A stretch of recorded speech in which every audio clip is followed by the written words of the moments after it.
Hey everybody, welcome back. Today we're going to be talking about something that has the ability to really change, transform your life, and really get you living your best life, with the caveat of if you allow it to and if you're willing to hear it. And I think that really is the key, that so often in life we can make choices, we can do things, and we're not necessarily always being intentional about them, or maybe we're actually doing things in a weird way, the opposite of what we know to be good and right and true. But why do we do that? Why do we get into that groove? And when you put it on paper, when people sit down, like at the end of the year and they're getting ready to write out their vision for the next year, or they're looking at their goals from the previous year, and they may not have, really lived out what their intentionality was. It ultimately always goes back to belief. Yeah. It goes back to decisions, and we make our decisions based on emotions, and our emotions are based on beliefs of what we believe to be true about ourselves, true about our abilities, all these things. So we want to challenge you guys a little bit about what is it you're thinking, and we're going to talk about what is it? Is it Walt Whitman? The road less traveled. Yeah. There's two roads, right? And I think from the beginning of that poem, you can easily look at it and go, there's a road that is the right way. Christ used this example, the narrow road versus the wide road, that there's a road that's more challenging, but it's the right way. And unfortunately, as human beings, we have this tendency to go down the other road. But when on paper, right, when you read that scripture, when you read that poem, Walt Whitman or the Bible, you can look at it on paper and know what's right. But what is it about us that causes us to go the other way? So it's really interesting too, because I don't think that, I think if you sat down and you said to somebody, where do you want to be when you're 60 years old? Yeah. I don't think anybody's going to go, I really hope I'm in a wheelchair. I hope that I'm extraordinarily overweight. Yep. I hope that I'm on so many medications that I can barely count them or keep up with them, and I'm constantly having to go to the doctor. I hope my stress levels are unbearably high. Yes, I hope I'm in horrible debt. Yes. I hope my family no longer talks to me. Yes. But there are a lot of people living out that reality. Right. Or pieces of that reality, right? Or there's things in it where they're like, I'm in so much pain, I don't even, I can't. I remember, we had a patient a little while back who said to us, I don't think I'm going to be around in 5 more years. And a relatively young person, right? Not extremely young, but relatively young. And it was I can't imagine being in this place, right? And I don't think anybody sets out to be in that place. So how do you end up on the road? How do you end up on the road where you're in this place where everything feels insurmountable, where there's so many health issues that you can hardly stand it, where maybe working is, either too hard to even do, or every single day it's the only thing you can do is manage to get to work and then get back home. And then you're like, that's it. That's all I have anything for.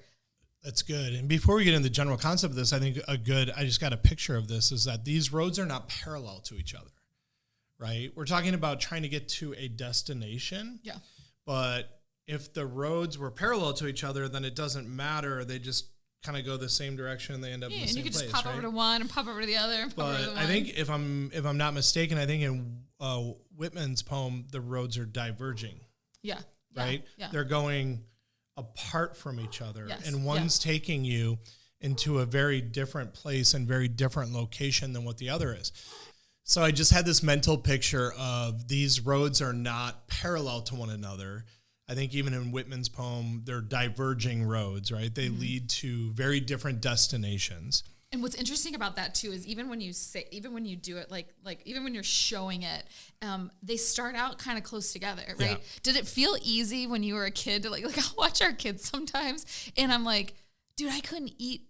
We did a gingerbread house night, and not our kids don't get a lot of sweets, but when they do, I was I could your stomach's gonna hurt for a week after eating the candy and the gingerbread, and they didn't even get all of it. She had to keep the door off of it or something, and eat that. But you don't. When they're closer together at the beginning, it feels a little bit easier to switch back and forth, right? Maybe you were in college and you were able to party and then go do a workout the next day, but then all of a sudden you're 35, you're 40, you're 50, you're 60. That's not the case. Go into the gingerbread example, because I didn't quite follow it. What do you mean by, so they're building gingerbread houses? What's the divergence there? Well, I think it's a little bit, it's in that early stage of that road where it's a little bit more parallel in the road. So it's like you hop over here and you're like, okay, I didn't really work out that much, and I just ate a bunch of junk, and you know, I like whatever it is. Not that. Well, as an example, so this is what I thought as soon as you said that. Building a gingerbread house is fun. 2 of the kids left it there. One of them brought it home. Actually, true story. One left it there with all the candy on it. One left a gingerbread house there, didn't put a bunch of candy on his gingerbread house, but snuck the bag of candy into his pocket. Just so you guys know, our life is real too. And then the other one brought home the whole gingerbread house with all the candy on it, and probably had intentions of wanting to pick it apart and eat it over the next. For sure. And didn't really decorate it. Really, her decoration was more just like, how much candy can I pile on to this gingerbread house, so that I can take it home. Yeah, so I can take it out, right. So they're very different pathways, but they all started with the same point. Okay, but you can also pop over back and forth more, right? So like so our boys, they ended up over at CrossFit working out the next day. So let me finish this analogy. So this is good. 2 roads diverging. And so one thing, the biblical example gives the idea of one straight and narrow. Mm-hmm. And if one straight and narrow, it implies that the other's winding and probably crooked, which implies more work or more challenges, whatever. So if that's your health, it's more to overcome, more stress, more health issues, more whatever. And the other one's like straighter path, less of that. Yeah. And then I think what you're saying, and I think this is right, that as these 2 paths are diverging, there are separate paths that connect one to the other.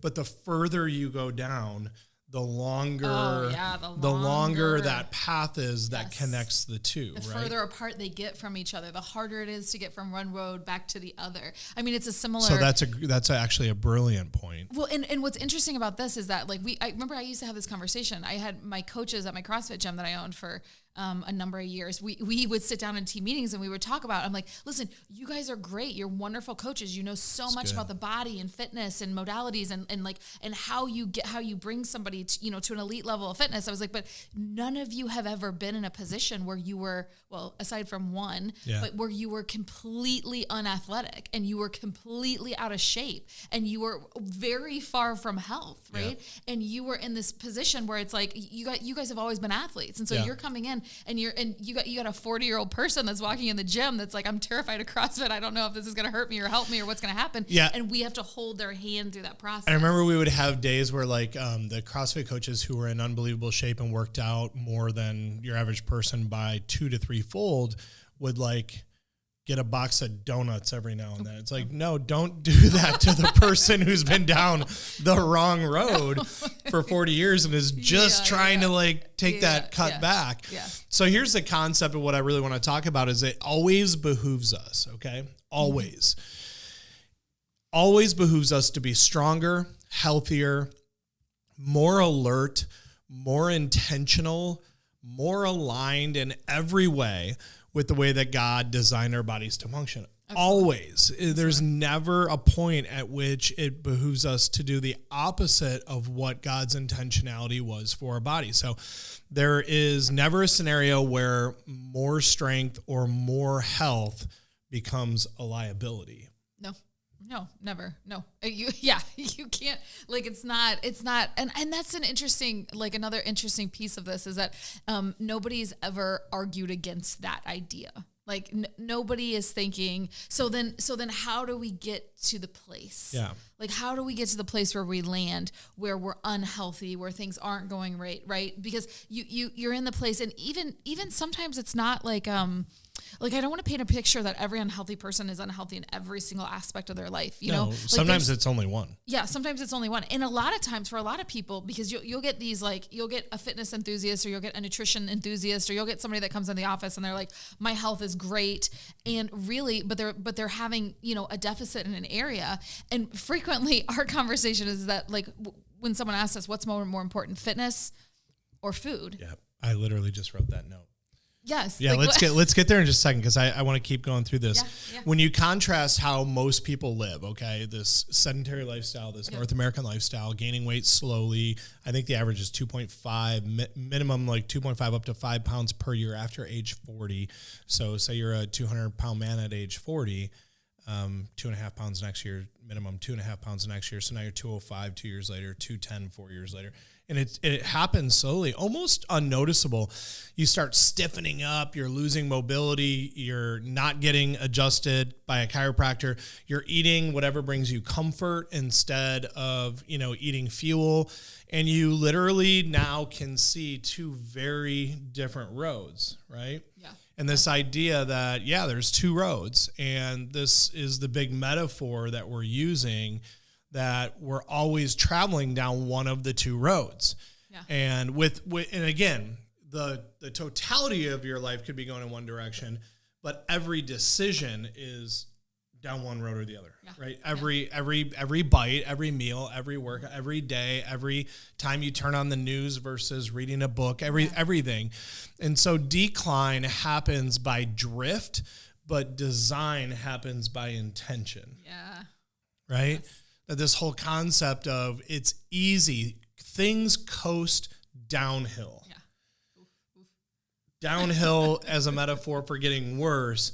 It takes work to go uphill. Yeah. But when, the views are very different, right? Yes. The view at the bottom of the mountain doesn't look the same as the view from the top of the mountain. And so this whole idea of the road of decline, right? The road of decline is difficult. You don't really have to try to get weaker. You don't have to try to get inflamed. It can happen pretty much by accident. You don't have to try to stiffen up. The answer is pretty simple. Just do nothing, or just sit, or just eat whatever, or just ignore your nervous system, and decline will kind of slowly take over by itself. Right. And listen, that's important. There's something in there that's important, because when you look at the grouping of what healthy people do, I would argue that the number one thing that people miss or don't understand or have never been educated on, or have a misconception about, like a totally wrong idea about, is that taking care of your nervous system piece, right? Yeah, and obviously as chiropractors, we fully believe in that, because I think there's an element where if you said is it ever a good idea to go without brushing your teeth for a long period of time? People are like, no, that's gross. Is it ever a good idea to go without paying attention to your nutrition for a long period of time? And people are like, no, obviously not. Is it ever a good idea to choose the direction of not doing things that are physically engaging, or whatever it is? And people are like, no. But then you go, is it ever a good idea to ignore your spine and nervous system? And all of a sudden people are like, wait, so I have to go see a chiropractor? Yeah. I had a lady in our report of findings the other night. It was so funny. I was going over examples of x-rays. I'm like, this person had, these debilitating headaches, and their hormones were all messed up. And then 3 months later, 36 visits, and their whole life turned around. And when I said 3 months, 36 visits, this lady who was in her probably 70s, who had an obvious scoliosis, even the way she was sitting, her posture was horrible. She did not look healthy. And she goes, ugh. And that, just the idea of, ugh, that's too much work. Ugh. Yeah. And I'm like, everybody does something regularly. Yeah. And I actually stopped and I asked her, I said, ma'am, your hair looks really nice. How often do you get it done? And her husband goes, every 2 weeks. That's good. And I said, so you do that every 2 weeks, and look, your hair looks great. Yeah. And you're intentional about it. Yeah. But if you told some people you got to look like that, you got to get your hair done every 2 weeks, they'd be like, ugh, right? And I'm not talking about hair. Don't get me wrong. I want my hair to look nice. Your hair looks beautiful. But the reality, you're welcome. But the reality is that's not without intention. Right. No, I don't wake up like this. Yeah. I don't know too many people that get out of bed and it's wow, look at their hair. It just looks amazing. Wow, that's phenomenal. Or 2 days in a row. You can do it 2 days in a row. So the spine and the nervous system, again, you can listen to any episode of our podcast and you'll hear that it's not about having a pretty spine. It's about having the connection from your brain to your body functioning at its best all the time. People will look at this, and if you just say you do nothing like we were talking about, they call that aging, but it's not aging, it's disuse, it's subluxation, it's misalignment, it's poor nutrition. It's not living to the way you're designed, but that road of design is the opposite of the road of drifting or just default. And God engineered your physiology, and God gave us instructions on to be good stewards of our body through movement, strength, clean food, clear nervous system, all of these things. So these aren't just wellness trends. They're literally instructions on how to build our health. Right. And that's the road, and you don't end up at the end of that road accidentally. Right. And if it is trendy right now, then my God, I hope it stays the trend for forever. Like, I hope it gets one of those trends that just become, like, it's interesting. I was like, that just becomes embedded in society. Like, and this is what we do. We just take care of ourselves. Right. I was watching Shark Tank. My 9-year-old is, her volleyball coach asked her what her favorite show is, and she said Shark Tank. And, he laughed really hard because he said, I was expecting, and he named like a little kid show that I've never heard of. And anyway, so we were laughing about that's her favorite show. Anyway, we watched all of the current shows. So now we've gone back to season 1, just start over because she can't get enough of Shark Tank. And it was interesting to note, like, there's so many things that they bring on, products that they bring on. And now that's been on for, what is it? I think 15 years, maybe 20. I forget exactly how long. Shark Tank? Yeah, Shark Tank. But Jamie, will you bring that up? How long Shark Tank been on? Get on town. But they like, when you look at the products that they used to bring on, I was like, oh my gosh, that was like on season 3 and season 4 now. Like, there's stuff that I'm like, oh wow, that was really trendy back, like, and what's funny is it's interesting to see, like, there was some like energy, like, prepackaged like little energy drinks that you get at gas stations, and there was these like interchangeable bikinis, and like there was like these weird things that were on, and I was like, oh yeah, that was really popular, like at one point in time. And then now when you look at it, you can kind of see how the trends have changed, right? And there's so many more things that are focused on, the what the ingredients are inside of food that comes into the Shark Tank, or ingredient things that just are a temperature, so to speak, right? Of like where we're at right now in the world, and what people care about and what they do. And it's a wonderful thing. I love where we're at. I love that we're pushing back against what the state of our food has come to, and what the state of our, like how we treat our health, like where it's come to. Like, it's not like a 70s TV dinner, like that's not the thing anymore. Like that's not, like, you don't have a TV tray that you set in front of your TV and just cook your brain while you're cook your microwave food every night. Like, that's not where we're, like, people want something very different than that now. And I love that. All right. So we're going to expose some here. And I think let's start with this. If nothing changes, nothing changes. Right. And so we're talking about, there are things in the environment changing, but there's still this history, right? So like we've gone maybe down as a society, we've gone down the wrong road for so long that this pathway back is challenging. And the pathway back, and biblically it's called repentance, right? Turning around. Thank God that we don't have to turn around and go all the way back to the beginning and then go all the way back down the other path, because the shortest point between any shortest distance between any 2 points is a straight line. So you can go across, not have to go backtrack to go back. Yeah.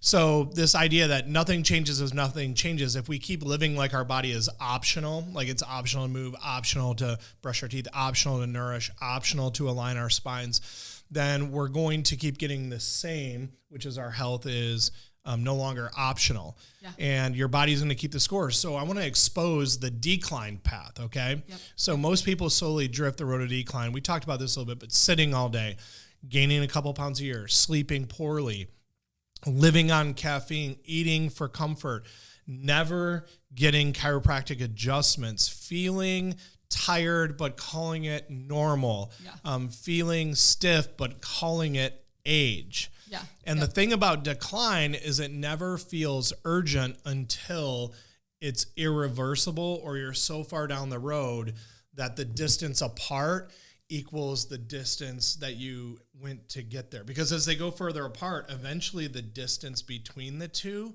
actually becomes longer than the distance it took you to get there. Yeah. And so how does this happen? Why do so many people wake up at 40, 50, maybe 60 years old and think, how did this happen? But it's because that decline rewards procrastination. It rewards being unintentional. Yeah. And what I mean by rewards is, like, you don't have to do anything. That's the result that you get. Yeah. Right. Yeah. But design rewards intention. So then the other path, this path of design, right? Yep. The road we're going to call design. It isn't that extreme. Like we're running hopefully a lifetime experiment right now, where Ashley and I had a serious conversation with each other, and we said, "Hey, very serious." Yeah, if you know us, you know it's always real serious. It's very serious. That we just said, "Hey, we're fitness people, but it hasn't been as intentional as it has been in previous years. Like we used to own a gym; it was very intentional, right? And so we're like, what is our goal with our fitness? And we came to the idea of we're going to work out every day. And I believe, Sabbath day rest, you can take one day off, whatever. Yeah. But the goal is that we work out every day. And what does working out look like? Some days it's more, some days it's less, but that we're going to do it every day. Yeah. And we're not going to buy into this idea of, I can't do it for an hour today, so I'm not going to do it, because not doing it isn't the option. So what I love about on paper, again, that's not hard. We just had to go, okay, what are we going to do? Are we going to try to work out 9 a.m. this day and 5 p.m. this day and this and that? And yeah, is that going to happen sometimes? Sure. But for us, the easiest thing was, I'm going to drop the kids off at school. You're going to take the kids to their drop-off point for their other carpool. And then we're going to rejoin at the house together. And the first thing we're going to do together every day is work out. Right. We did that today before the podcast. Right. And so what I love about that is it wasn't difficult. I didn't have to be a triathlete to start this. We didn't have to have a perfect organic refrigerator to start building health. Yeah. You just have to channel your inner David Goggins. You just and honestly, no, that's even more extreme. But we just have to cooperate with the way that God designed us. Yeah, exactly. And, the thing is, He didn't design us for decay. He didn't design us for falling apart. He designed us for resilience if we'll listen. Yeah. And so every cell in our body is wired. It's literally wired for recovery, for adaptation, for movement, for improvement, for function. And the communication system has to be clear. Again, that's our nervous system. That's where chiropractic comes in.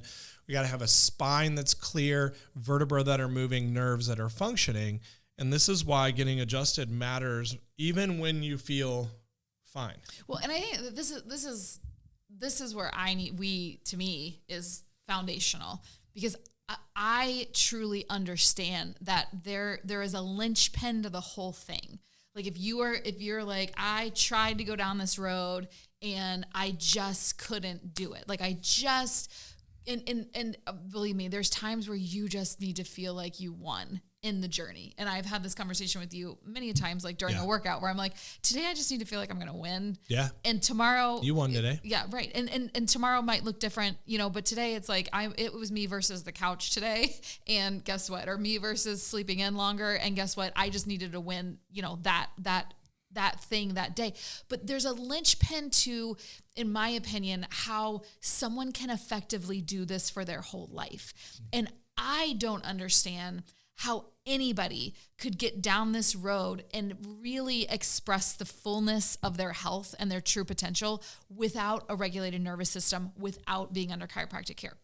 The math doesn't add up to me. Like it doesn't, I don't know how you get there. And I think that there's plenty of people who have had parts of it or have different things that are going for them in their life. And there's still, like a lot of times there's still this little thing that's like, yeah, but this still feels off, or this still doesn't work, or this is still, the area that I'm not that I'm not understanding. Like maybe I work out a ton, but I'm on all these medications, or maybe I have great nutrition, but I'm, I have never been to the gym and I have no muscle. And if muscle is the organ of longevity, right? Then how do I have that? And so there's these little pieces that come together, and there's different ways to skin a cat in terms of fitness. We always said that at CrossFit. We said the other workout gyms in the area, the cycle bars and the worker outers, whatever they're doing, the boxing people and I can't even name all of them. They're wonderful and they're not our competition. They're great. Our competition is the couch, right? Our competition is a sedentary lifestyle. Absolutely. There's not enough gyms in our city to fill all the people that should be in them. So that's fine. Like that's not the competition. The competition is just us pulling people into a regimen that's going to work for them, that they're going to show up for every single day for the rest of their life, which is how we made that agreement, right? Yeah. That we're going to show up every single day for the rest of our life in fitness. Yeah. So if you take the chiropractic example and you go, okay, it's not optional, but you do have a choice. Right. It's not optional to have a healthy nervous system. You're going to either reap the benefits or reap, what's the opposite? Reap the repercussions of not taking care of your nervous system. So let's contrast this. People understand food. Food's a great example of this because most people aren't choosing food for fuel. Yeah. They're choosing it for coping, comfort, boredom, habit, right? And comfort food is typically cheap, it's easy, it's fast, but it comes with an expensive bill in the end. Yeah. Yeah. And meanwhile, our body is trying to build hormones, brain chemistry, immune cells, new tissue, all from what? Every fork that you put in your mouth. And your future health is literally being built from your meals. So you contrast that with the nervous system. Your future nerve system communication health that controls and regulates every single function of your body, it's being built either with every chiropractic adjustment or the poor posture in your car on the way to work or the cell phone that you're looking down at, scrolling, ruining your neck curve for hours, creating stress on the brainstem where your cranial nerves are going to your eyes, ears, nose, throat, sinuses, all this, or the 2 car accidents you don't even think about it anymore, but that had a more detrimental effect than and there's decay happening, and then person's like, I feel fine right now. Why do I need chiropractic care? But when they say they feel fine on paper, they're like, I've gained 12 pounds. Yeah. My energy's lacking. I'm on 3 medications. You don't feel fine. Right. Movement in our body works the same way. It's not about the workouts. It's about reminding our bodies that it's actually alive, stimulating it, and doing something that creates our body to respond, that thrives versus decays. And I think that is very similar to chiropractic, is that the dismantle of your health slowly happens from lack of use, and the dismantling of your nervous system and your functionality and how your body expresses life happens slowly with the decay of your spine. Yes. And so I just, I don't know, think about being 55 and feeling 35. Imagine being the healthiest grandparent on the block. Yeah. Imagine never being blindsided by your health ever again. Imagine building trust with your body and not fear. People like cancer is a big one. People are like, I have cancer in my family. I have cancer in my family. I have an uncle who passed away of cancer. I have a grandmother who passed away of a very similar cancer. I have a grandfather who went through multiple cancer battles and multiple surgeries and somehow managed to live past them.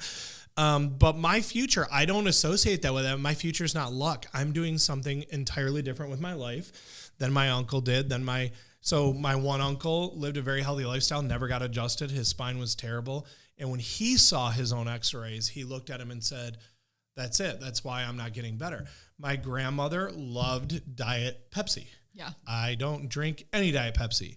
My grandmother worked in a hospital system that used harsh cleaning chemicals, and 20 women on her floor got cancer. We don't use any harsh cleaning chemicals in our house. Right. We use organic stuff. My grandfather that had cancer, he had lung cancer, he smoked. Yeah. And he never got adjusted, and he ate poorly, and he, all these things. And so I am choosing a different path. I'm choosing to go down a different road. So I have no fear of having liver cancer or lung cancer. I actually have freedom that I feel in that. And so I just love that freeing idea. Yeah, and I think that this is something that I could have never understood as a young person. If you would have said to me in my 20s, like if that phrase that you just said where something about like having faith in your body. Yeah. Like not having fear of your body. Building trust, not fear. Yeah, building trust in your body. That is huge. And I know God, if you would have said that to me at 25, I would have been like, I have no idea what you're talking about because I'm invincible.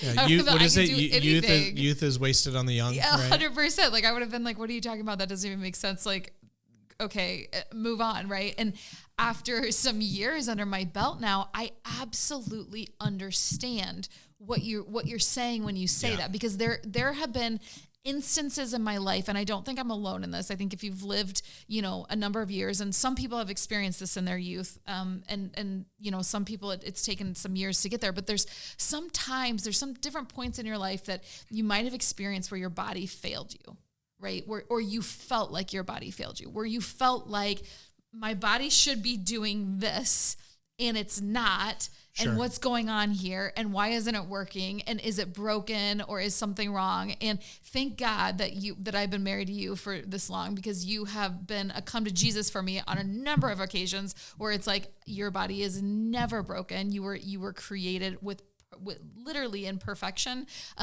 There are things that happen, right? And your body's always conspiring on your behalf. It's always moving forward. It's always moving to the place of healing, of health, of restoration, of all those things, right? But sometimes in those moments, it's really hard to understand. It's really hard to see it. Yeah. It's really hard to go, I feel like my body's failing me. So like, how do I grab a hold of that thought and see the reverse of it? And the truth is that you're exactly right.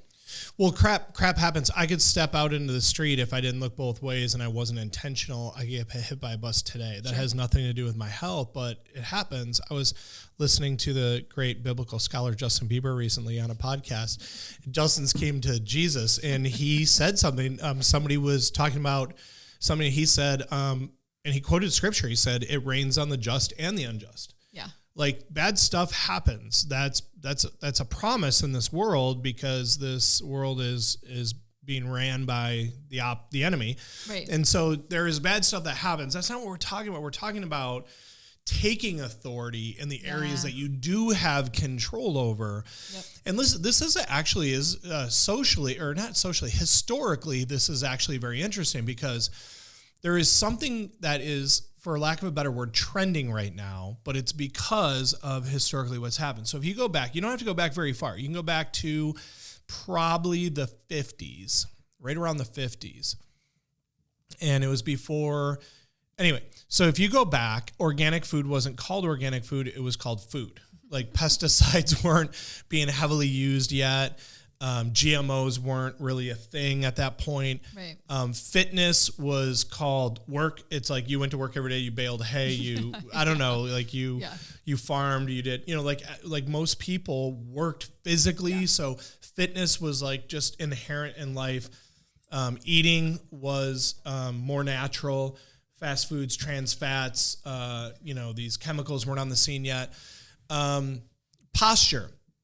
You guys remember, and if you're young, you don't remember this, but if you're my age or older, you definitely remember this. Like, it was literally in cartoons and TV shows, and I think like Pollyanna, maybe. I remember watching as a kid, like balancing a book on the head and walking with posture, upright posture. And maybe they weren't talking about chiropractic, but at least posture was a thing. Stress. Like if you watch Mary Poppins, it was the banker in the movie who was all stressed out, whatever. And like stress was reserved for like CEOs and executives. It wasn't 14-year-old kids with schedules that would put most people in a mental institution back then. Yeah. And so there was this way of life. And then all of a sudden it was actually convenience. Yeah. Convenience came out. It was microwave dinners and TV. But it was also, you want to get your clothes whiter, bleach. Yeah. Like bleach wasn't really on the scene in terms of a cleaning agent. Or so now, like we're introducing chemicals, makeup, skincare products, convenience and beauty became this new form of toxicity. Food, running through the drive-through and TV dinners, and now we're working jobs with convenience. We have computers. What does that mean? Now we're slaves to a screen for 40 hours a week, and our posture looks. Sorry, I got away from the microphone, but our posture looks like this, and it resembles something that looks maybe even like Neanderthal-like, and like everything's going backwards. But then what's interesting is from like 1950s to like, let's call it 2020s, right? So this 70-year experiment, okay, we've gone through, one generation is now dying. Mm-hmm. The next generation is actively dying. Yep. I hate that term, but it's true. Well, and they're getting sick. Right. This is the first generation that the kids won't outlive their parents. And that was our just a little bit younger than us. Right. But our generation, my generation, is the first generation where, and I think this was from the World Health Organization or something, like, it's not anybody that I trust anymore, but they said that this generation will be the first generation that we know in recorded history where the children will not outlive their parents. Wow. Yeah. And they didn't mean in terms of age, like your parents die at 70 and you're going to die at 60. They meant, no, your parents will be alive and you will die before they die based on lifestyle habits. And that's crazy. That's a detriment to longevity. That's a detriment to future generations.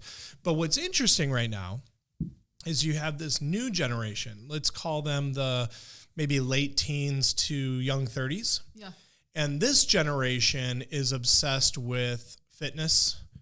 They're largely they're becoming more obsessed with organic food. Yep. They go to juice bars and spend $12 on organic, raw, filtered, juices and juices. They're not going to, the smoothie cafe that uses chemical ingredients. They're going to, the better choices, Green Farm Juicery, Jamba Juice, whatever these other ones that are doing things healthier are. Mm-hmm. You can go to Costco and find Suja, like the brand. It's organic, whatever.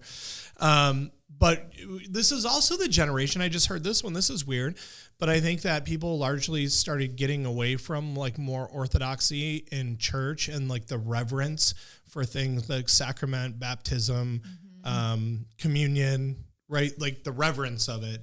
Church almost got laughed at for a while. And then also church has gotten this place where like anybody can come, you can dress however you want, wear jeans, wear holes in your t-shirt, whatever. Mm-hmm. And I'm not saying that like everyone's meant to come to Christ and he tells us to come as you are. That was meant for people who didn't know him. That wasn't meant for a believer going to church every Sunday. Like you're supposed to like dress a certain way and have a reverence for it. There's a thing happening right now and a trend where they're selling more Bibles to young men below the age of 30 than any other demographic. So young men are taking spiritual authority. Young people are taking health authority. They're taking authority over their health. I have so many 25 to 35-year-olds coming into my practice right now, getting their kids adjusted and getting adjusted regularly. And it's so cool to see, but they're choosing a different road. Why are they choosing it? Because they're looking at their parents' health falling apart. They had to bury their grandparent who died at 60 or 70 instead of 80 or 90 of cancer and were miserable for 15 or 20 years. And that there's this trend, and again, I don't like that word, but we're trending back towards the other road. Right. And so let this sink in for a minute. It always benefits us, always, to move towards strength, health, vitality, nerve system function, nutrition, and it never benefits us to drift out of convenience, out of stress, out of lack of ambition, whatever it is. And so just really getting into that idea of there's two roads and which one are you choosing? And that road of decline is one that will always take. It will always reach into your life and it will grab and it will steal and it will destroy. That's so true. And everything about it is in the negative. Yep. And you just have to sit on the couch and just ride it all the way down to the bottom. Yep. And at no point in time is it bringing you anything and worthwhile. It's seductive. Yes. Right? It's seductive because of the food. Don't get me wrong. Pizzas taste better than asparagus in most cases, right? And drinking asparagus is nature's French fry. That's what I've always told my kids. Drinking a pop probably in some ways more rewarding. It's seductive over water or what's the thing I just started drinking again? Mud water. Doesn't even like the branding on that one's interesting. I love it. But no, it tastes great. Actually, I've learned to really enjoy it. But the other way is very seductive. Yeah. And just that alone should show you it's the way of the enemy. It's the way of the opposite of God's design. Is like, I was talking to one of our sons the other day, and I was talking to him about how the strongest man in the entire Bible and the wisest man in the entire Bible were destroyed by seduction. Solomon, what do you have? 300 wives, 600 concubines? That's a heavy topic. He was destroyed by seduction. Yeah.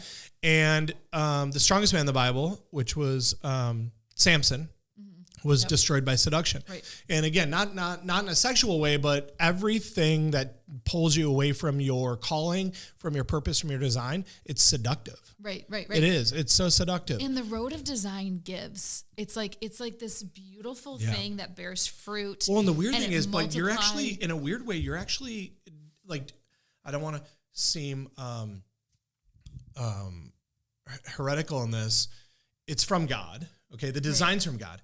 but you're actually giving it to yourself. Yeah. Right? By following his way. Like when you eat the right thing, you're gifting yourself future health. When you work out, you're gifting yourself future strength. Well, I think the design was of God, but the alignment of it is when you come in to agreement with God's promises. Our pastor this past week was talking about praying over a meal. Oh, yeah. Remember he was talking about praying over a meal, and he's like, have you ever sat in front of a meal that you looked at and you're like, there is nothing good going to happen after this? And then what is the prayer? Always. Dear God, bless this food into our bodies. And then if you look down, it's almost laughable because you're like, it's not even physically possible. Yeah, but I think that what you're getting to here is the beautiful thing. And that is that there is an inherent goodness and blessing inside of living inside of design. Yeah, like absolutely. Operating inside of design, there's inherent blessings inside of it already. And so operating on this road of design, those inherent gifts that come back to you are fantastic. I mean, there's nothing better than vibrancy, than health, and watching your kids. I mean, we were sitting around doing homework last night, and my son had tried on a suit that he was going to wear this weekend, and he took his shirt off, and I was like, what in the workout is happening over there? I was like, dude, you're jacked. I was like, both of them are getting in really good shape. Yeah. And I was like, this is wild. But it's that, and it's not just that. That's not what I'm most excited about for them is not that they're good looking. Like that's a benefit, but great. Okay. Good for you. What I'm really excited about is that they're building health inside their body. They're building a strong foundation, right? They're going to build a whole house out of this, so to speak, with their future. And they're starting with a really strong foundation. And that's the gift that I want for every single patient that comes into our office. And I want that for them, for their kids. I want it for their families. I want it for our whole community. I want to be able to like make friends with a new mom at school and know that like if my kid goes over to their house, that they're not going to eat a bunch of red dye 40 and, nonsense. Like it's like if there were this whole community of us taking care of each other, really there's benefits that just multiply tenfold. And I want to challenge you guys before we end with one more metaphor for this. And that is, if you read our Constitution, Bill of Rights, we have inalienable rights that were endowed to us by our Creator.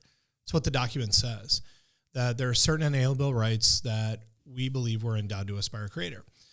And one of them is freedom. Mm-hmm. But freedom's not free. It has to be fought for and defended. Mm-hmm. And not necessarily war, but fought for against ideologies, things that would give up freedoms, bad thought processes. We call them BS, bad belief systems. And so you have to constantly fight for those rights. Beastie Boys, right? You got to fight for your right to be healthy. But you got to fight for it every single day. And that fight is made through your decisions and not usurping authority via the seduction, whatever. So like, I think we all have participated and enjoyed those freedoms. And unfortunately, we haven't fought for them as hard as we could or should have. And so we're starting to see some of those go away. And in our health, it's the same way. God designed you and you were endowed with certain freedoms and certain choices. But you have to make the right choices. Mm-hmm. And sometimes I think that we were endowed health by our Creator and that we were, God created us in His image, likeness, and design. And we're like, well, why does cancer happen? Why does sickness happen? It happens because we have usurped our authority and given it over through this, seduction, comfort, this, that, and that. Yes, you have been endowed health, and health comes from within. That's where but it requires. And when I say requires, I want you to hear me say requires you to get adjusted. Literally requires. I don't think chiropractic is optional. You have a nervous system, you have to take care of it. You have a mind, you have to protect it. That's biblical.